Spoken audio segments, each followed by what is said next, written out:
जय हिंद सभी को। मैं प्रेमजीत सिंह जीत फाउंडेशन क्लासेस में आप सभी का स्वागत करता हूं। तो मैं इस वीडियो में आपको बाल विकास और शिक्षा शास्त्र के जो प्रीवियस ईयर्स में जो क्वेश्चंस आए हैं तो उसका पूरा सॉल्यूशन लेके आया हूं, जो आपको काफ़ी हेल्प करेगा। ठीक है, सबसे पहले एक शुरुआत करते हैं ज़रूरी सूचना के साथ कि देखिए सीजीटेट का एग्ज़ाम तो है 18 सितंबर को। साथ ही साथ ये जो एग्ज़ाम हो रहा है मुख्य रूप से जो हमारी शिक्षक भर्ती आने वाली 10,000 पदों के लिए, तो मैं आपको बताना चाहूँगा कि आपको गूगल प्ले स्टोर से जीत फाउंडेशन क्लास का ऐप डाउनलोड कर लेना है। उसमें वर्ग 3 सहायक शिक्षक वर्ग 3 और शिक्षक वर्ग 2 विज्ञान और गणित और शिक्षक वर्ग 2 सामाजिक विज्ञान, इन सभी के लिए बहुत कम फीस में आपको पूरी की पूरी सारे सब्जेक्ट्स आपको पढ़ाए जाएंगे बहुत अनुभवी शिक्षकों के द्वारा। तो बिल्कुल देर ना करें और आप जाके बैच जो है ऐप डाउनलोड करके, ठीक है, तैयारी अपनी शुरू कर दें। चलिए साथियों, शुरुआत करते हैं इस वीडियो की। फर्स्ट जो है पार्ट हमारा चाइल्ड डेवलपमेंट एंड पेडागोगी, प्रथम भाग है बाल विकास और शिक्षा शास्त्र। Team teaching has the potential to develop competitive spirit, यानी दल शिक्षण में विकसित करने की सामर्थ्य है। क्या विकसित करने की सामर्थ्य है? कोऑपरेशन यानी सहयोग, the habit of supplementing the teaching of each other, एक दूसरे के शिक्षण को परिपूर्ण करने की आदत, highlighting the gaps in each other teaching, एक दूसरे के शिक्षण की कमियों को चिन्हित करना। तो इस प्रश्न का सही उत्तर होगा एक दूसरे के शिक्षण को परिपूर्ण करने की आदत, the habit of supplementing the teaching of each other. ठीक है,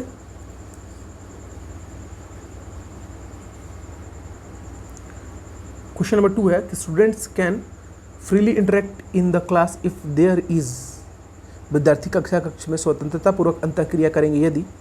ऑप्शन नंबर 1 है प्रॉपर फिजिकल फैसिलिटीज़ होंगी, यानी सही भौतिक सुविधाएं होंगी, और या स्ट्रिक्ट डिसिप्लिन होगा, कड़ा अनुशासन होगा, या डेमोक्रेटिक एटमॉस्फेयर होगा, यानी प्रजातांत्रिक वातावरण होगा, या नन ऑफ द एबव, यानी कि इनमें से कोई भी नहीं। तो देखिए इस क्वेश्चन का सही आंसर होगा सी, यानी कि प्रजातांत्रिक वातावरण, डेमोक्रेटिक एटमॉस्फेयर अगर होगा तो फिर वो लोग स्वतंत्रतापूर्वक अंतःक्रिया करेंगे। क्वेश्चन नंबर 3 है the process of arousing, sustaining and regulating activities known as, कार्य को आरंभ करने, जारी रखने और नियमित करने की प्रक्रिया को हम क्या कहते हैं? ये क्या कहेंगे? लर्निंग यानी अधिगम, मोटिवेशन यानी अभिप्रेरणा, हैबिट यानी आदत, और मैच्योरेशन यानी कि परिपक्वता। तो इस क्वेश्चन का सही आंसर होगा मोटिवेशन। ठीक है, अभिप्रेरणा, कार्य को आरंभ करना, आरंभ करके जारी रखना और जारी रख के उसको नियमित करना, तो ये मोटिवेशन से ही कहलाता है। सॉरी, क्वेश्चन नंबर 4 है हमारा कि internal classroom factor that affects learning, आंतरिक कक्ष कारक जो अधिगम को प्रभावित करता है। फर्स्ट इंटरेस्ट यानी रुचि, सेकंड है मोटिवेशन यानी अभिप्रेरणा, तीसरा है मेंटल फटीग यानी मानसिक थकान, और चौथा एबव ऑल यानी उपरोक्त सभी। तो इस प्रश्न का जो सही उत्तर होगा उपरोक्त सभी। ठीक है, क्या होगा? उपरोक्त सभी, रुचि, अभिप्रेरणा और मानसिक थकान अधिगम को क्या करते हैं? प्रभावित करते हैं, कोई निगेटिव वे में, कोई पॉजिटिव वे में। In which form the creativity is expressed during childhood, बाल्यावस्था में सृजनात्मकता की अभिव्यक्ति किस स्वरूप में किया जाता है? यानी फर्स्ट है ड्रामेटिक प्ले, नाटकीय खेल द्वारा, कंस्ट्रक्टिव प्ले, रचनात्मक खेल द्वारा, ह्यूमर यानी हास्य भाव द्वारा, या ऑल ऑफ द अबव। इस क्वेश्चन का भी सही आंसर होगा ऑल ऑफ द अबव। ठीक है, इन सभी के द्वारा बाल्यावस्था में सृजनात्मकता की अभिव्यक्ति का स्वरूप किया जाता है। According to the 2 factors theory of intelligence specific ability और S factor of human being is, बुद्धि के द्वितत्व सिद्धांत के अनुसार व्यक्ति की बुद्धि का विशिष्ट तत्व एस तत्व है। बाई बर्थ एम्बेडेड यानी जन्मजात होता है, कैन बी एक्वायर्ड यानी अर्जित किया जा सकता है, फाउंड इक्वली यानी एवरी इंटेलिजेंट पर्सन यानी सभी बुद्धिमान व्यक्ति में समान रूप से पाया जाता है, नन ऑफ द अबव यानी कि इनमें से कोई भी नहीं। देखिए कैन बी एक्वायर्ड क्या है कि जो एस तत्व है वो अर्जित किया जा सकता है। क्लियर? चलिए हम चलते हैं नेक्स्ट क्वेश्चन पे। Question number 7, fill in the blanks can be the cause of backwardness in children, बच्चों में पिछड़ेपन का कारण खाली स्थान ही हो सकता है। फर्स्ट है डिफेक्टिव आईसाइट यानी दृष्टि दोष, सेकंड है पॉवर्टी यानी निर्धनता, और 7th का सी है डिफेक्टिव करिकुलम यानी दोषपूर्ण पाठ्यक्रम, और डी है ऑल ऑफ द अबव यानी उपरोक्त सभी। तो इस क्वेश्चन का सही आंसर होगा कि उपरोक्त सभी। ठीक है, पिछड़ापन जो है वो दृष्टि दोष के कारण, निर्धनता के कारण और दोषपूर्ण पाठ्यक्रम, इन तीनों के कारण होता है। ठीक है, और भी फैक्टर्स हैं बट यहाँ ऑप्शंस के अकॉर्डिंग आंसर होगा चौथा कि इन सभी कारण बच्चे में पिछड़ापन पाया जा सकता है। क्वेश्चन नंबर 8 है कि before teaching a lesson a teacher tries to create interest and curiosity in children by asking questions, which law is applied here? एक शिक्षक पाठ पढ़ाने से पहले बच्चों से प्रश्न पूछकर उनमें रुचि और जिज्ञासा उत्पन्न करता है। यहाँ किस नियम का उपयोग किया गया? लॉ ऑफ इफेक्ट यानी प्रभाव का नियम, लॉ ऑफ एक्सरसाइज यानी अभ्यास का नियम, लॉ ऑफ रेडीनेस यानी कि तत्परता का नियम, और लॉ ऑफ एनालॉजी यानी कि समानता का नियम। तो इस प्रश्न का सही उत्तर होगा तत्परता का नियम। ठीक है, लॉ ऑफ रेडीनेस। ठीक, picture completion test and Kohs block design test is conducted to know fill in the blanks of child. चित्र पूर्णता परीक्षा और को ब्लॉक डिजाइन परीक्षा बालक के खाली स्थान को जानने के लिए उपयोग किया जाता है। फर्स्ट है इंटरेस्ट यानी कि रुचि, दूसरा एप्टीट्यूड यानी अभिक्षमता, तीसरा इंटेलिजेंस यानी कि बुद्धि, और चौथा एटीट्यूड यानी कि अभिवृत्ति। तो ये बालक के इंटेलिजेंस यानी कि बुद्धि को जानने के लिए किया जाता है। ठीक है, आप याद रखेंगे इसको। The ability to see new relationship, to produce unusual ideas and deviate from the traditional patterns of thinking is known as। वह योग्यता जिसके द्वारा नए संबंधों का ज्ञान होता है, इसकी उत्पत्ति में चिंतन के परंपरागत प्रतिमानों से हटकर असाधारण विचार उत्पन्न होते हैं, तो उसे क्या कहा जाता है? फर्स्ट ऑप्शन है हमारा लर्निंग यानी कि अधिगम, सेकंड है क्रिएटिविटी यानी कि सृजनात्मकता, सी है थिंकिंग यानी चिंतन, और डी है रीजनिंग यानी कि तर्क। तो इस प्रश्न का सही उत्तर है सृजनात्मकता। ठीक है, creativity. Nature and nurture refer to, प्रकृति एवं पोषण संकेत करते हैं। ऑप्शन नंबर है हमारा a internal and external environment, आंतरिक एवं बाह्य वातावरण को, टेम्परामेंट एंड कैरेक्टर यानी स्वभाव एवं चरित्र को, फिजिकल फीचर्स एंड टेम्परामेंट यानी बाह्य लक्षण एवं स्वभाव को, और हेरिडिटी एंड इन्वायरमेंट यानी वंशक्रम एवं वातावरण को। तो इस प्रश्न का सही उत्तर होगा हेरिडिटी एंड इन्वायरमेंट यानी वंशक्रम एवं वातावरण को। क्वेश्चन नंबर 12 है developing new rules and principles on the basis of given fact and information in the memory level is called. स्मृति स्तर पर प्राप्त तथ्यों एवं सूचनाओं के आधार पर नवीन नियम एवं सिद्धांतों को विकसित करना कहलाता है। ए है जनरलाइजेशन यानी सामान्यकरण, ए है असाइमलेशन यानी कि आत्मसातकरण, ए है एप्लीकेशन, सी एप्लीकेशन यानी अनुप्रयोग, और डी एसोसिएशन यानी कि साहचर्य।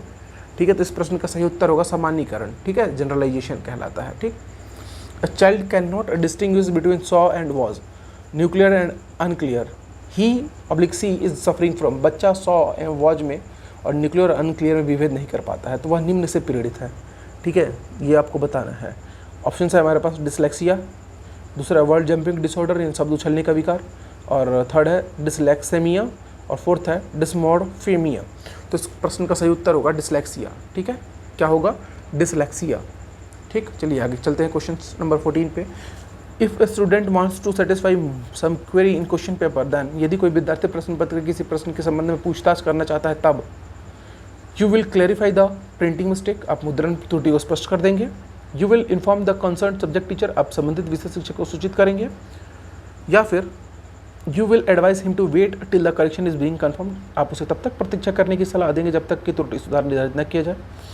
और furiously tell him to do as he understand, उग्र होकर कहेंगे कि मुझे जैसा समझ में आता है वैसा वो करे। तो देखिए, ऐसा जब भी होता है और आपने महसूस भी किया होगा, बड़े बड़े एग्जाम्स में भी गए होंगे या जो भी एग्जाम्स आपने दिया होगा, कि जो भी इन्विजिलेटर रहता है तो क्या करता है या टीचर रहता है तो उसे तब तक प्रतीक्षा करने की सलाह देता है जब तक कि जो त्रुटि सुधार है वो निर्धारित ना हो जाए। तो ऑप्शन नंबर सी इस क्वेश्चन का क्या होगा? सही आंसर होगा। In order to modify the undesirable behaviour of a student the most effective method is, किसी विद्यार्थी के अवांछित व्यवहार को सुधारने के लिए सर्वाधिक प्रभावी विधि है।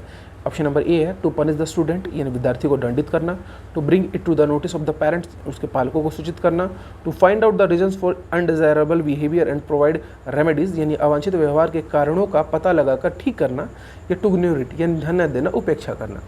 तो 15वें प्रश्न का उत्तर होगा यानी कि अवांछित व्यवहार का पता लगा के और उसे ठीक करना। ठीक है, क्वेश्चन नंबर देखते हैं हम लोग 16, which statement related to project method is true.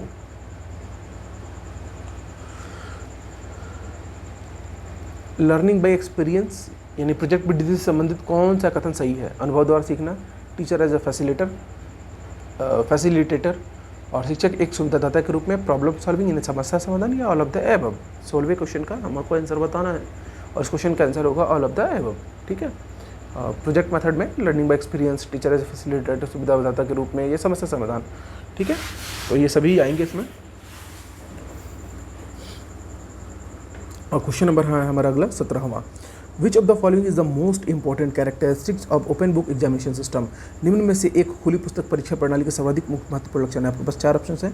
विद्यार्थी को गंभीर होने में मदद करता है, और इसके अतिरिक्त बोला है कि कक्षा में उपस्थिति को सुधारने में मदद करता है, विद्यार्थी परीक्षा के प्रति दुश्चिंता को कम करता है, या विद्यार्थी को सोचने के लिए बाध्य करता है। तो it compels students to think. इस क्वेश्चन का सही आंसर होगा, या विद्यार्थी को सोचने के लिए क्या करता है, बाध्य करता है। ठीक है, पेडागोगी बड़ा प्यारा सब्जेक्ट है।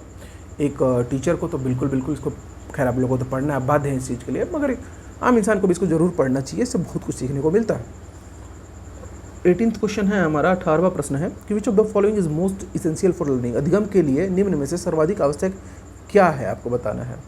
बोला है गुड पेरेंट चाइल्ड रिलेशन, उत्तम पालक बालक संबंध, हाई इंटेलिजेंस यानी उच्च बुद्धिमत्ता, गुड स्कूल इन्वायरमेंट यानी उत्तम विद्यालय वातावरण, डिजायर टू लर्न यानी सीखने की इच्छा। तो इस प्रश्न का सही उत्तर होगा सीखने की इच्छा, डिजायर टू लर्न। ठीक है, if a child enjoys reading a book then it is, यही यदि किताब पढ़ने पर किसी बालक को प्रसन्नता होती है तो ये क्या है, एक्सट्रिंसिक मोटिवेशन यानी बाह्य अभिप्रेरणा है, इंस्ट्रिंसिक मोटिवेशन यानी आंतरिक अभिप्रेरणा है, फॉर रिसीविंग अप्रिशिएशन यानी प्रशंसा प्राप्ति के लिए कर रहा है वो, या नन ऑफ द दिस, उपरोक्त में से कोई भी नहीं। तो इस प्रश्न का सही उत्तर होगा कि आंतरिक अभिप्रेरणा। ठीक है, इंटरनल मोटिवेशन के कारण वो क्या कर रहा है, बुक पढ़ रहा है, और बुक पढ़ के उसको खुशी भी महसूस हो रही है। ठीक है, तो ये चीज़ उसको इंटरनली मोटिवेट भी करेगा, और इसको हम लोग आंतरिक अभिप्रेरणा भी कहते हैं। चलिए नेक्स्ट क्वेश्चन है कि teacher collects and reads the work in the class 7 then plans and adjust the next lesson to meet the students needs he is doing. एक शिक्षक कक्षा 7वीं के विद्यार्थियों के कार्य को एकत्रित कर पढ़ने के उपरांत अपने अगले पाठ को विद्यार्थियों की आवश्यकता के अनुरूप समायोजित करता है। वह करता है, क्या करता है, असेसमेंट ऑफ लर्निंग यानी अधिगम का आकलन, असेसमेंट एज लर्निंग अधिगम के जैसा आकलन, असेसमेंट फॉर लर्निंग अधिगम के लिए आकलन, या असेसमेंट एट लर्निंग यानी कि अधिगम पर आकलन। ठीक है, क्वेश्चन नंबर हमारा 20 है, और इस क्वेश्चन का सही आंसर है अधिगम के लिए आकलन, असेसमेंट फॉर लर्निंग। ठीक है, when a teacher gathers information of behaviour child by becoming important part of their group then it is an example of. जब शिक्षक बच्चे के एक समूह का एक अभिन्न अंग बनकर उसके व्यवहार की जानकारी लेता है तो ये खालिस्तान उदाहरण है। इनफॉर्मल ऑब्जर्वेशन यानी अनौपचारिक निरीक्षण, नॉन पार्टिसिपेंट ऑब्जर्वेशन यानी असहभागी निरीक्षण, फॉर्मल ऑब्जर्वेशन यानी औपचारिक निरीक्षण, या पार्टिसिपेशन ऑब्जर्वेशन यानी कि सहभागी निरीक्षण। तो अब इस प्रश्न का उत्तर होगा हमारा ऑप्शन नंबर डी यानी कि सहभागी निरीक्षण। सहभागी करता और सहभागी बनता है, और उसके बाद उसको ऑब्जर्व करता है यानी कि निरीक्षक की तरह वर्क करता है। Question number 22, fill in the blanks, is any child whose conduct deviates sufficiently from normal social uses that it may be labeled antisocial। कोई भी बालक जिसका व्यवहार सामान्य सामाजिक व्यवहार से इतना भिन्न हो जाए कि उसे समाज विरोधी कहा जा सके, खाली स्थान है। मेंटल रिटार्डेड चाइल्ड यानी कि मंदबुद्धि बालक, और या फिर जुवेनाइल डेलिक्वेंट यानी बाल अपराधी, बैकवर्ड चाइल्ड यानी पिछड़ा बालक, नन ऑफ द अबव यानी कि इनमें से कोई भी नहीं। तो इस प्रश्न का सही उत्तर होगा बाल अपराधी। ठीक है, जिसका व्यवहार सामाजिक व्यवहार से इतना भिन्न हो जाएगा उसे समाज विरोधी कहा जा सके, तो ऐसे बालक होते हैं जुवेनाइल डेलिक्वेंट कहते हैं। ठीक है, माइनर जो कहलाते हैं, तो समाज विरोधी यानी कि बाल अपराधी। Which is not a type of cerebral palsy, इनमें से कौन सा प्रमस्तिष्कीय पक्षाघात का प्रकार नहीं है। स्पेस्टिसिटी यानी मस्तिष्क संस्तब्ध, मस्कुलर डेस्ट्रॉफी मांसपेशीय डेस्ट्रॉफी, एथिटोसिस या एटॉक्सिया। क्वेश्चन नंबर 23 है हमारा, और इस प्रश्न का उत्तर होगा, सही उत्तर होगा मांसपेशियाँ। बाकी जो तीनों है वो मस्तिष्क मस्तिष्कीय से जुड़े होते हैं, बट ये जो है मांसपेशियों से संबंधित है, तो इसलिए ये मांसपेशीय डायस्ट्रॉफी जो है वो उससे जुड़ा हुआ नहीं है। तो इस प्रश्न का सही उत्तर होगा। चलिए 24वां question, which is not a process related factor of teaching learning. कौन सा कारक शिक्षक अधिगम प्रक्रिया से संबंधित नहीं है। नवीन ज्ञान को पूर्व ज्ञान से जोड़ना, या अभ्यास कार्य तथा दोहराने की व्यवस्था, या विषय वस्तु की प्रकृति, या पुनर्वलन की व्यवस्था। 24वें प्रश्न का हमारा आंसर होगा सी, विषय वस्तु की प्रकृति, नेचर ऑफ कंटेंट। ठीक है, शिक्षण अधिगम प्रक्रिया से संबंधित नहीं है। क्या कि भाई विषय वस्तु की प्रकृति। To learn to respond towards unconditional stimulus like response towards unconditioned stimulus is learning. This statement is based upon which theory of learning. अस्वाभाविक उत्तेजक के प्रति स्वाभाविक उत्तेजक के समान अनुक्रिया करना सीखना ही अधिगम है। यह कथन किस अधिगम सिद्धांत पर आधारित है। ट्रायल एंड एरर थ्योरी यानी कि प्रयास एवं त्रुटि का सिद्धांत, क्लासिकल कंडीशन रिस्पॉन्स थ्योरी यानी परंपरागत अनुबद्ध अनुक्रिया का सिद्धांत, कंडीशनल रिस्पॉन्स थ्योरी सक्रिय अनुबद्ध अनुक्रिया का सिद्धांत, या फील्ड थ्योरी ऑफ लर्निंग यानी अधिगम का क्षेत्र सिद्धांत। तो ये पूछ रहा है कि इनमें से किसके लिए है ये, तो इस प्रश्न का सही उत्तर होगा इसके लिए बी, परंपरागत अनुबद्ध अनुक्रिया का सिद्धांत। ठीक है, तो चलते हैं क्वेश्चन नंबर 26 पे। Retrieving hidden object is an evidence that infants have begun to master which of the following cognitive function. छिपी हुई वस्तुएं ढूंढ निकालने इस बात का संकेत है कि शिशु निम्न में से किस संज्ञानात्मक कार्य में दक्षता प्राप्त करने लगा है। आपको ये क्वेश्चन है और इसका आंसर करना है। तो ऑप्शन है हमारे पास इंटेंशनल बिहेवियर यानी साभिप्राय व्यवहार, ऑब्जेक्ट परमानेंस यानी वस्तु स्थायित्व, प्रॉब्लम सॉल्विंग यानी समस्या समाधान, एक्सपेरिमेंटेशन यानी कि प्रयोग करना।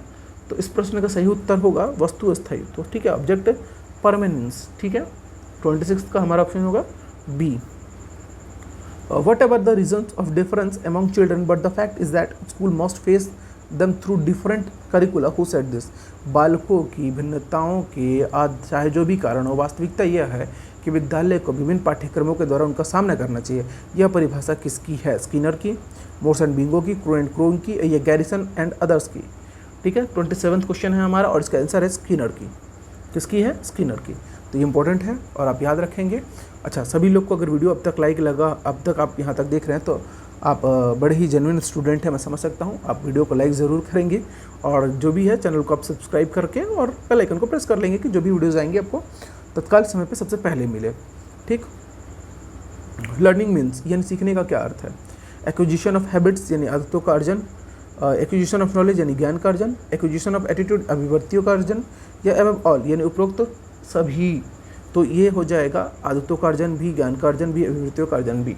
28 का जो हमारा ऑप्शन होगा डी यानी कि उपरोक्त सभी। ठीक है, तो इसका आंसर होगा above all. Clear? Question number 29 है कि fluency, elaboration, originality and flexibility etcetera are the factors associated with. धारा प्रवाहिता, विस्तार, मौलिकता एवं लचीलापन इत्यादि घटक संबंधित है। हमारे पास ऑप्शन है गिफ्टेडनेस यानी कि प्रतिभा, टैलेंट यानी कि गुण, और डाइवर्जेंट थिंकिंग यानी अपसारी चिंतन, एक्सेलरेशन यानी कि त्वरण। ठीक, तो इस प्रश्न का सही आंसर है डाइवर्जेंट थिंकिंग यानी अपसारी चिंतन। ठीक है, धारा प्रवाहिता, विस्तार, मौलिकता और लचीलापन इत्यादि घटक किसे है? अपसारी चिंतन से। ठीक, क्वेश्चन नंबर लास्ट है यहाँ आज की इस वीडियो का।